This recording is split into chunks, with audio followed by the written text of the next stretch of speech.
We have a lot of construction work that's going on in our neighborhood currently where we're living. I wish we had more construction, quite frankly, going on. It's kind of a mess out there, and it's one of those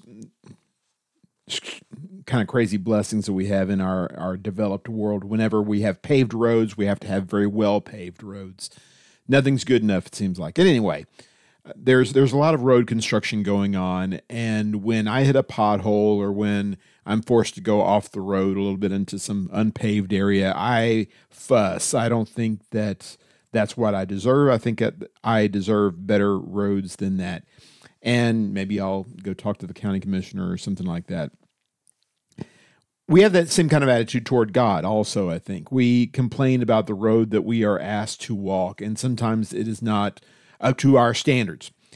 And I have, in times past, been very much inclined to dismiss those kind of complaints, saying, hey, you need to be grateful for what you have, and you need to accept God's blessings and value them and learn to be content where you are and that sort of thing. And I stand by all of that. That's a very legitimate, needful lesson for us to learn. But there is an unmistakable pattern of behavior in the prayers that we have in the Bible, Old and New Testament alike, especially in the Psalms, of praying for better circumstances. And that is not a contradiction. It is not a problem for us to think that we can be content where we are, and yet we can ask to be someplace else. I want to talk a little bit about Psalm 143, and especially verse number 10. We'll read through the whole psalm here in a second, but I especially want to focus on verse number 10 and the idea of level ground that God leads us on. I am firmly convinced that God would not give us a pattern or a requirement to pray for something, to ask for something that was not in our best interest, that he didn't want us to pray for it. He didn't want us to ask for. The fact that we are told about prayers like these, and that essentially the Psalms are prayers, these kinds of prayers, Old and New Testament alike, that call us to ask for better circumstances. That is all the authorization, I think, that we need to pray those prayers. We need to do it with the right kind of spirit, obviously. We need to not resent God when he doesn't, pony up, as it were.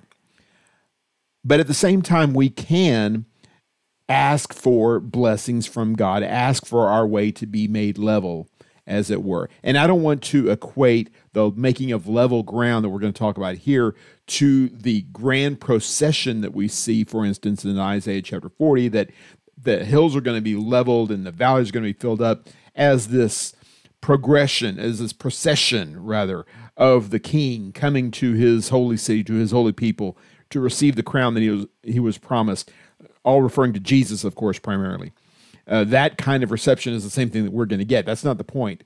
But there is a sense in which God intervenes on our behalf, and that God does make our paths more comfortable for us, that he does bless us. And we should be grateful for that and recognize it when it happens. And yes, find contentment when it does happen. It could always be better, I suppose, but it certainly could always be worse. And we should give God the glory that he has seen fit to bless us in the way that he has. At any rate, Psalm 143, a psalm of David. Lord, hear my prayer. In your faithfulness, listen to my plea, and in your righteousness, answer me. Do not bring your servant into judgment, for no one alive is righteous in your sight. For the enemy has pursued me, crushing me to the ground, making me live in darkness like those long dead. My spirit is weak within me. My heart is overcome with dismay. I remember the days of old. I meditate on all you have done. I reflect on the work of your hands. I spread out my hands to you. I am like parched land before you. Answer me quickly, Lord. My spirit fails. Don't hide your face from me, or I will be like those going down to the pit. Let me experience your loving. Let me experience your faithful love in the morning, for I trust in you. Reveal to me the way I should go, because I appeal to you. Rescue me from my enemies, Lord. I come to you for protection. Teach me to do your will, for you are my God. May your gracious spirit lead me on level ground. For your name's sake, Lord, let me live. In your righteousness, deliver me from trouble.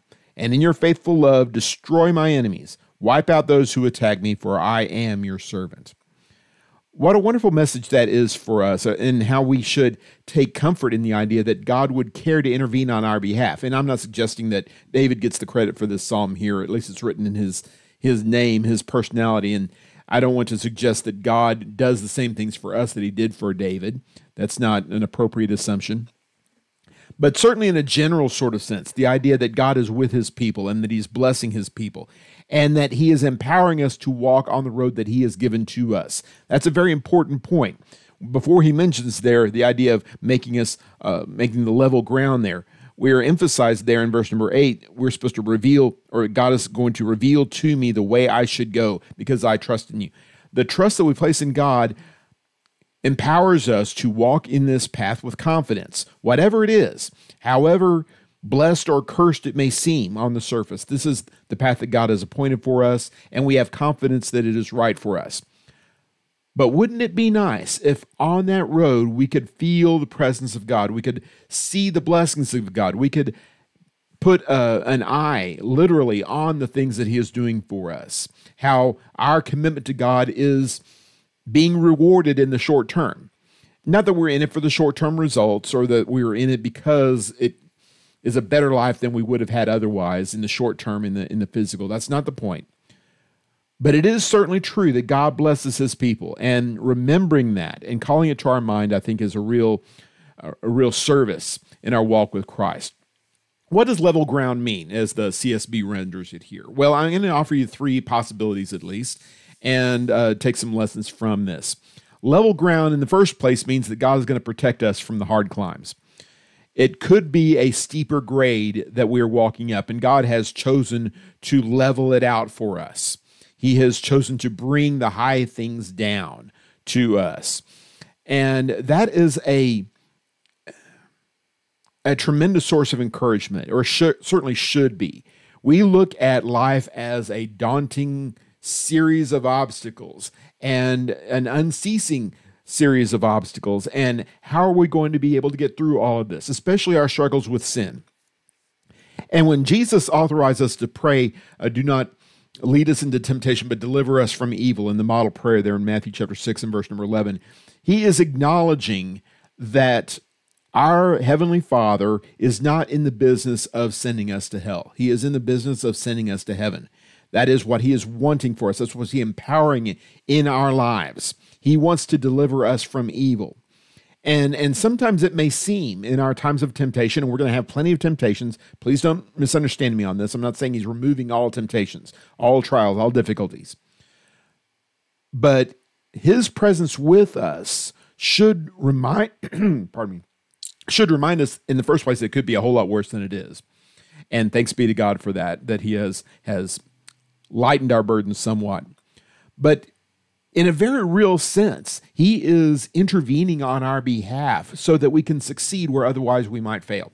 And of course, when we do fail, and always there's that not only a possibility, it's a reality that we fall short of the glory of God, Romans 3, verse 23. What an encouragement it is that he is there to lift us up. He is there to buoy our spirits and forgive us and show mercy to us and put us back on the road, walking in the light as he is in the light. There in 1 John chapter 1 and verse number 7.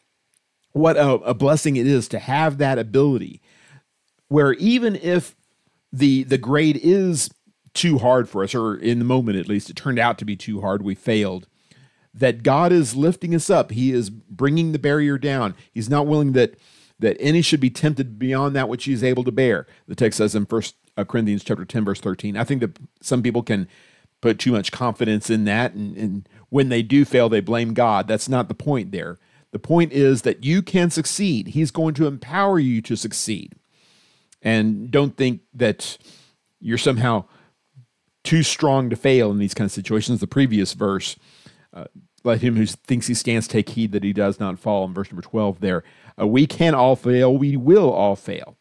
But what a wonderful thing it is to know that he is lowering the mountains for us. He's lowering the hills for us. He is, if in no other way, by giving Jesus to die on the cross for us, so that when we do stumble, when we do fall, it need not be a disaster. It need not be a final judgment kind of thing, that we can be forgiven. God is always involved in our lives, protecting us from those hard climbs. It may seem like the world is going to wear us out. It may seem like we're not going to be able to get up the next hill. But with God's help, we can, and with God's help, we will. That is a tremendous blessing, or certainly should be seen as a tremendous blessing for us. The flip side of that works also. God is also protecting us from the steep falls. When we are on the way down, when we are thinking about giving in to despair, to that spirit of quit that's in all of us to one degree or another. What a wonderful thing it is to know that He wants to lift us up. He wants to encourage us. He wants to give us that boost that we need when we most need it. I like the text in Isaiah chapter 41, and it may not always seem like a boost, by the way. He spends a lot of time complaining about his nation, Israel. Israel here is collectively referred to as the servant of God, an image that's used in many of the messianic passages here in Isaiah, obviously. But the nation itself is designated for service and always has been. Verse number 8 says, "But you, Israel, my servant, Jacob, whom I have chosen, descendant of Abraham, my friend, I brought you from the ends of the earth, and I called you from the farthest corners. I said to you, you are my servant. I have chosen you. I haven't rejected you. Do not fear, for I am with you. Do not be afraid, for I am your God. I will strengthen you. I will help you. I will hold on to you with my righteous right hand." If you know much about Old Testament history, you know how many times and how profoundly Israel failed. The part of the nation that is called by the name Israel was essentially destroyed and scattered to the four winds in the days of Hezekiah of the tribe of Judah. Those tribes were left behind. But even in these days of Hezekiah, when horrible things are happening to the people of God, there's still hope. There is still encouragement. Isaiah, in many ways, is talking about destruction and redemption. That, yes, things are horrible. Yes, you have failed horribly, and you're going to suffer for that, by the way. But there's going to be redemption at the end. There's going to be forgiveness at the end. I'm going to lift you up.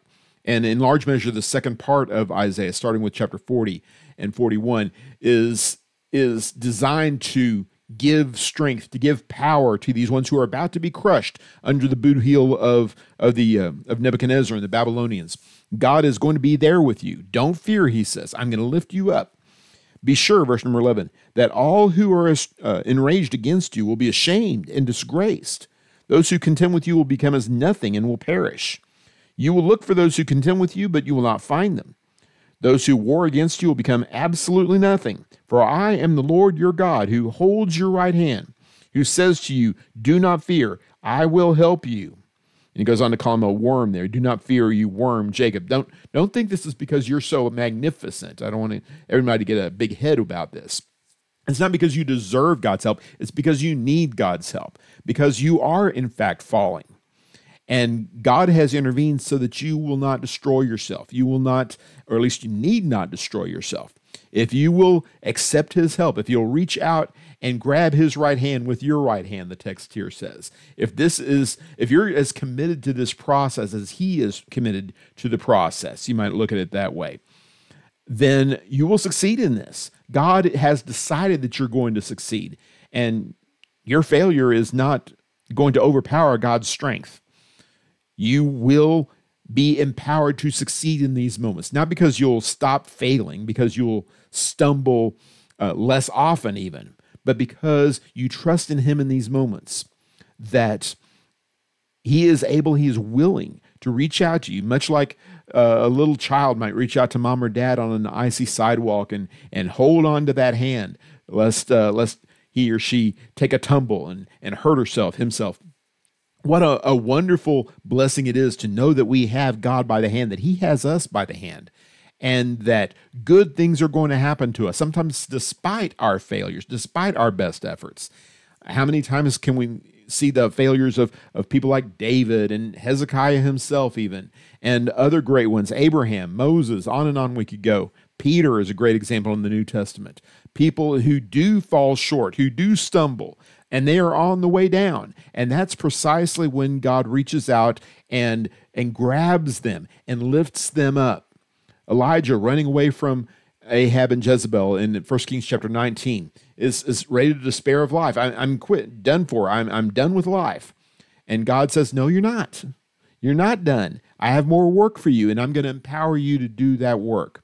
What a wonderful thing it is to know that he is involved in our lives at that level. I thought of another application also with regard to these smooth paths. Sometimes it's not so much a matter of big picture elevation changes, but rather the texture of the road itself. Maybe you're in a construction zone or there's a lot of gravel in the area or whatever, and there's rocks in the road. And if you're on a bicycle, that's really bad. It's bad enough when you're in a car, you're following behind another car and the rocks are getting thrown up, etc. And the texture of the road, the surface is itself problematical and can make it to where you don't want to be on the road in the first place. These stumbling blocks, these opportunities for quitting, these opportunities for failure and missteps, God has a tendency of transforming those things in our favor if we're willing to go along with it. Now, we're not always willing, unfortunately. We're not always wise enough to see what God is doing for us. But it very well may be that the very thing we need is the very thing we want to throw away.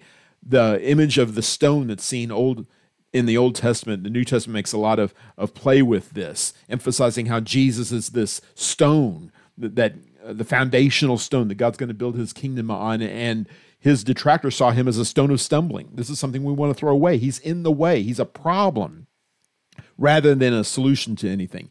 We can see the things of this life that way and want to throw away the very thing that God has put in our path to empower us to succeed.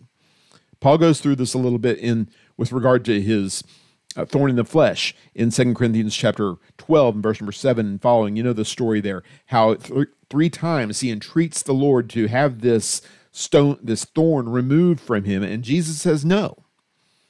And Paul finds contentment there. And not only does he find contentment, he realizes that this thing that he wanted removed from him has been transformed in the plan of God into something that works something good in him. Now, maybe it's not the good that you wanted to work in the moment. It's certainly not the good that Paul wanted to work in the moment.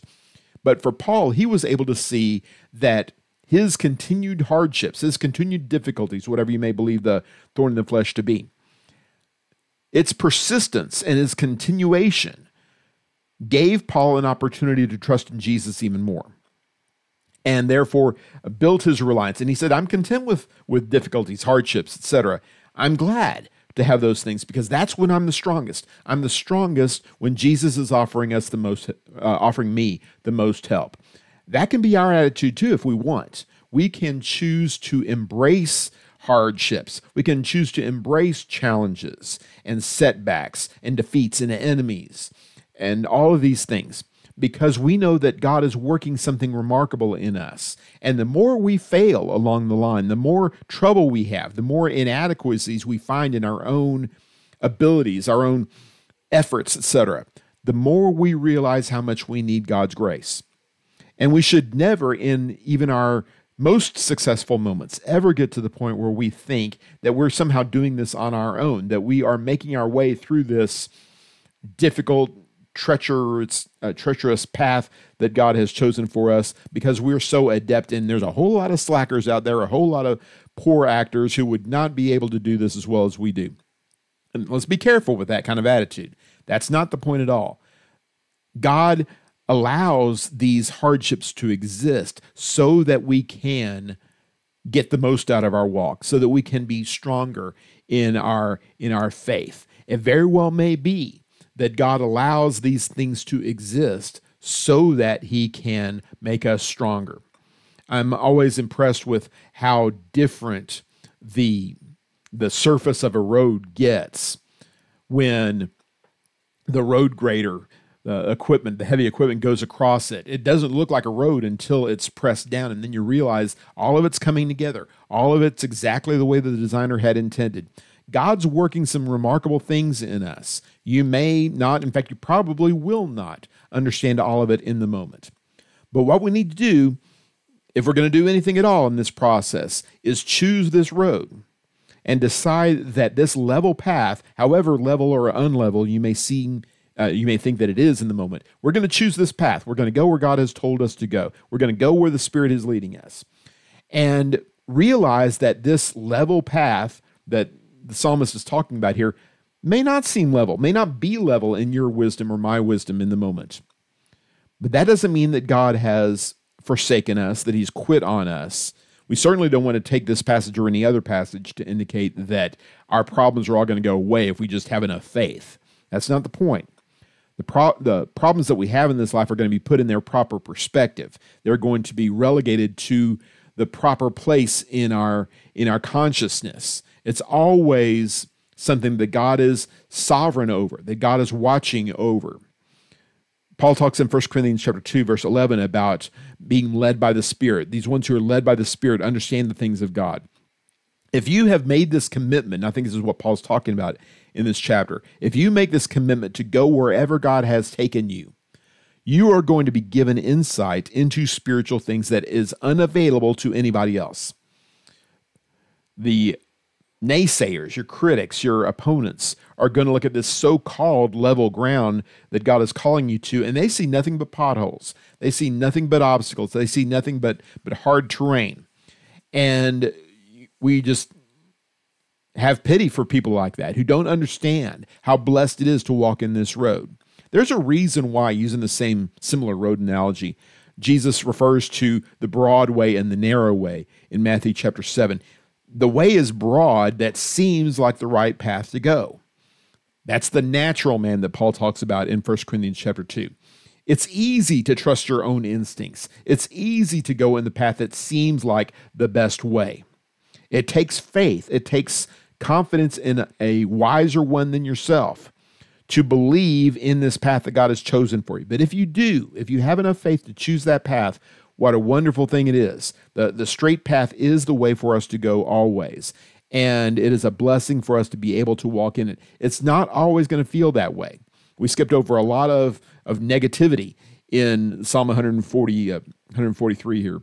We skipped over a lot of complaining and asking God for help, etc.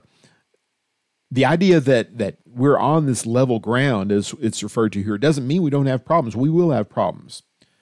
But when we see ourselves in the hand of God, as Isaiah writes, if we see ourselves as being ones that are being lifted up by the Spirit, then surely we can tackle any kind of obstacle that God sees fit to put in our path, any kind of trouble that the devil may make for us. We are up to this challenge, not because we are so powerful, but because God is so powerful, and he is determined to let us succeed. That should be our prayer every day, that God will lift us and put us on this level ground and empower us, encourage us in our walk to, ultimately our walk all the way to heaven. That's the path that Jesus has chosen for us. That's the path that I'm trying to walk, and I hope and pray that you're walking that as well. I hope that this is a blessing to you. I hope that you can be bold in your path to God and to spiritual things, and that the way will be smooth as you try to grow toward heaven, ultimately in the end. Thank you very much, and God bless.